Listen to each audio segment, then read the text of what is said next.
Khalil, what's up? What's up, Mike? How you doing, bro? I'm good, man. How you doing? Doing well. I mean, I've been better, but I'm doing well for sure. Well, yeah, I mean, let's address the elephant in the room. How's the nose doing? Good. Actually, I'm in the parking lot. Figured I'd hop on with you guys and then go get this whole situation fixed. What is the whole situation? I mean, I'm assuming a broken nose. I saw that you did a little video of when they were actually doing the surgery. I've got a lot of questions about how you were able to do that because I've wanted to have that done myself. But what was the actual diagnosis after the fight? So the video that was posted was actually, I mentioned that the cut on the bridge of my nose happened 3 weeks before the fight. Yeah. I was sparring with my training partners. Ended up catching a glove over the nose and it completely split. So that video was just the doctor just stitching the wound closed. I've had my nose broken many times in fights, and this time it could have been like the knee or I don't know, the jabs, but my septum was actually like really curved and it closed completely on the left side. So the procedure I just had a septoplasty, so just like, straightening out my septum.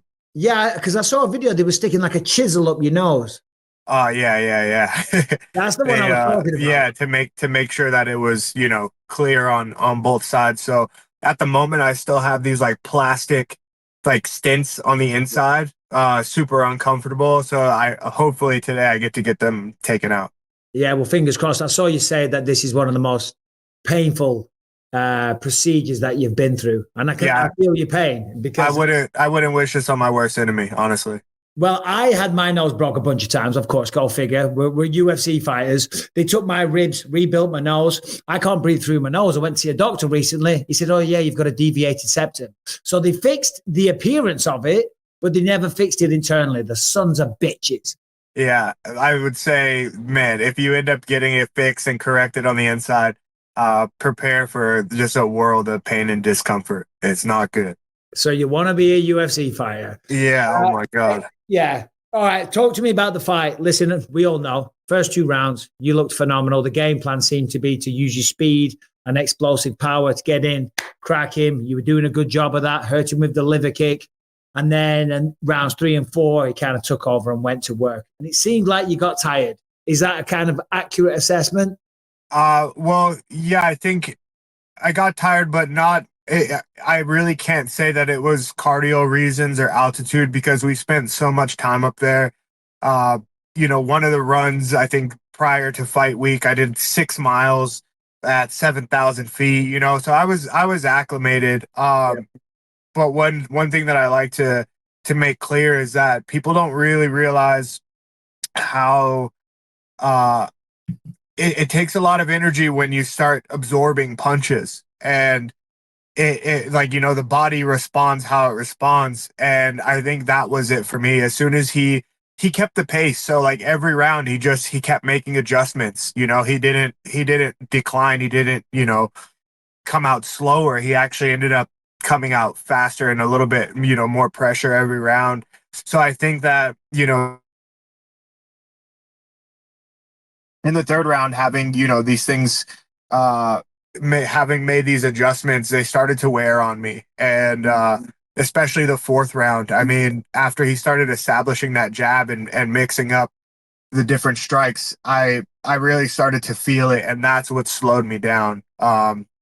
Yeah. And I couldn't really like engage and continue to cover that distance that I was covering in rounds 1 and 2. Yeah, that's really interesting. So if I'm understanding this right, so it wasn't so much the cardiovascular side of things, but it was more like the franticness that was going on inside your mind to a certain degree. Yeah, like for instance, he started to establish his jab after I realized, or after he realized that I was like catching kicks and stuff, and so he really got his range figured out. And I mean, it's Alex Pereira, like, the guy punches hard. Everybody knows this. Not only the left hook, but the jab, man. Like when he started jabbing me, boom, and then my brain's just like, whoa. and boom, and so like that takes energy, it does. It takes, like just brain energy, everything. So that's what kind of started to slow me down and make me a little bit more, I guess, hesitant. I wasn't as, going to keep going. And then, yeah, around the fourth round is when I realized, like, man, I just have to swing. I have to keep swinging, because I can't continue to, to wear this damage and wear. So I was like, okay, there's only one way out of this. And yeah, that's on my Hey, shield. well, you did go out on your shield. Me and Anthony were talking about it after the fight last week. I mean, the fact that, and I don't know if you've watched it back fully. Have you seen it? Have you I watched it haven't back? yet. No, I haven't yet. Yeah, in the fourth round, he's doing his work. He's doing his work, and it's a tough time for you. And you're still swinging. You're still having a go. And I was saying it's so inspirational because at that moment there, you've taken some damage. Your face is bust up. Anybody can just drop down to the knees, and it would have been fully excused. It would have been what any normal person would have done. But you stayed on your feet, and you're still swinging, still having a go. That's why when I saw you Saturday night, and I said, that was some inspirational shit. I truly meant that, man. It was special, man. You should be proud of yourself. Thank you. Yeah, I feel good. There's definitely a sense of pride in, in going out that way. I really did do my best. I prepared as tough as I could, or as hard as I could. I knew that he was going to be a strong guy, and I knew that no matter what, I just made a promise to myself and to the fans that, like, I wasn't going to back down. I was going to give my best fight. So there's pride in being able to, know that I held on to that, Yeah. to that commitment. And you did what you said you were going to do. You certainly did shoot a takedown. I told you, Mike. Like, yeah, man, it's for this fight specifically, it wasn't in me. That's not the fighter that I wanted to showcase against Alex. I've said it before. We, as MMA fighters, we train everything. It's our job. But yeah, for this one, I didn't want to, I didn't really want to mix it up. Although there are a lot of people that, if you wanted to win, you should have, yeah, whatever. Yeah. But I think the most thing is I wanted this fight to be memorable. That's really what I wanted. And yeah, I couldn't have asked for, I guess, a better way to lose. Yeah. As you said on the show when we last spoke, that's who you are. And I thought the answer, what you said, that if I was coaching you and I said, go for a takedown, you would say, well, maybe you shouldn't coach me anymore because you don't know who I am. I just thought that was I thought it was a beautiful answer. It wasn't arrogant. It wasn't boastful. It was just like, dude, this is who I am at my core. I'm not going to do that now. So I thought that was brilliant. And you should be proud of yourself. And I truly mean that because you brought the best out of Alex Pereira. Yeah. I mean, I know it's a weird flex. Oh, I went 4 rounds and, you kind of dropped when you landed a head kick and stuff like that. But it takes 2 to tango. And that was a tremendous fight. And you brought the best out of Alex. Thank you. Yeah, thank you. I do like that, and when I hear that statement, like bringing the best out of him, that makes me feel happy too, because he's great. He's where he is for a reason, and it's not fluky. His career, the guy's a technician. He's smart. He's experienced, and so if I could go there and help bring the best out of him, then I can be happy with that. Amazing. I mean, I don't know what else to say to that. I get it. That's beautiful, Khalil. It really is. You sound like a real martial artist. Let's talk about the future. I might see some little rumors or, I know obviously it's going to be a while before you're back in the octagon, but you and Jamahal Hill? That's definitely like rumors. I think that journalists and MMA media have a way of posting and saying things to really get people's attention. I think that, obviously that fight was supposed to happen this year earlier on. And what I said was, I think that fight specifically is inevitable. And what I meant is, like, I'd hope from now moving forward, for me, it's anyone in the top 5. You know what I mean? So just put those names in the list and that one comes up. It's not like that I don't have any personal like vendetta or have my eyes set on one opponent.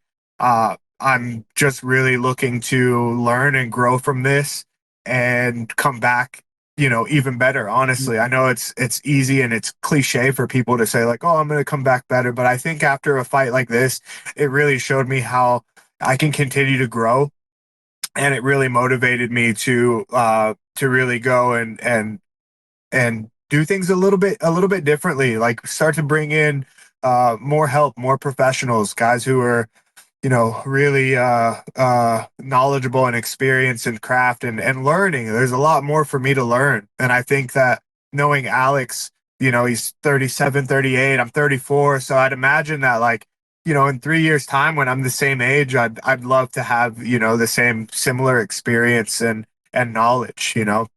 So yeah, regarding that fight, I think, anyone in the top five for me would be great. I'd love to continue to fight, guys who have fought for the title already and kind of just stay in those talks until it happens again. I mean, you hit the nail on the head there when you talk about experience. It's only when, things go like this, you think, okay, what can I change? What can I improve? What do I learn about myself? What did I do wrong in a fight? It's just part of the process. And the word is experience and it's learned. You can't buy it. You can't just accumulate it overnight. You have to learn it. It's as simple as that. And I always use myself as an experience. I mean, I lost plenty along the way, but you keep working, you keep grinding, you keep trying to improve. You be humble enough to look at the mistakes that you might have made. Maybe it was in the fight. Maybe it was in the training camp. Maybe it was your recovery. But there's some things that you can change. And then hopefully, eventually, one day you get that belt tied around your waist. Yeah, 100%. I talked to my coaches, a couple of them, and we kind of reevaluated, and one of my coaches asked me like, "Hey man, like I just want to ask you personally, like, is there anything you think we could have done more of? And is there anything that I could have done more of?" And I said, "No, I think we did everything we absolutely could, given the information that we had and the time we had. I think we couldn't have done any more." But for myself personally, I just after looking at it, I'm like, man, I just have a lot more to learn. Like that's all it is. It's just I'm going to continue to learn. And that's the most exciting thing. And that's one of the biggest things of being a martial artist and being on this journey. If people say when you even when you become a black belt, like that's only the beginning, right? Like there's still That's so when you much. truly start to learn. That's when you truly start to learn. And for me, this feels similar to that. I'm far from my black belt, but it feels similar to that. It's like, okay, I've got championship experience now. I've been in there once, and this is the beginning. Mhm. Like this is truly the beginning where I start to get to mix it up and strategize differently and use my energy differently. Because emotionally, when I was in there and from the start of fight week all the way until the end of the fight, I felt home. I really did feel good. I felt like I belonged there. I felt like staring at Alex across the cage was the right thing. I felt prepared. Like nothing could have been any different. So I'm grateful for the whole thing. Yeah, that stare down was epic. You guys held it for quite some time. Which coach was it that asked you, is there anything we could have done different? My coach Lorenzo, who's Okay. he's my guy. Strength conditioning would be like the title, but I mean, when I'm doing all of my road work, uh, from lifting to running to diet, just everything, he's right in the fight with me. Even fight week, he's eating what I eat, and he Yeah. doesn't have to, but he's just like, no, we're in this together. And so, yeah, it Look, was it because was the my coach reason I Lorenzo. asked that is because that is so humble as a coach, Mhm. to speak to the fighter afterwards and say, what could we have done different? What could have we improved? And Mhm. you don't hear that very often. It's often, well, you did this wrong, you did that incorrectly. Oh, hold on. Oh, went There we off. go. Normally it's you did that wrong. You did this incorrectly. You didn't listen to this. We told you to keep your hands up, but they came and they were very humble. I mean, that's just again beautiful. Sounds like you've got a tremendous team around you. Yeah, they're great guys. We've been working together for a long time. John Wood, I've been working with him, for 10 years now, for as long as I've been in the UFC. So we have a great connection, a great understanding, and we've all come a long way together, and we all just continue to mature and just get better together for sure.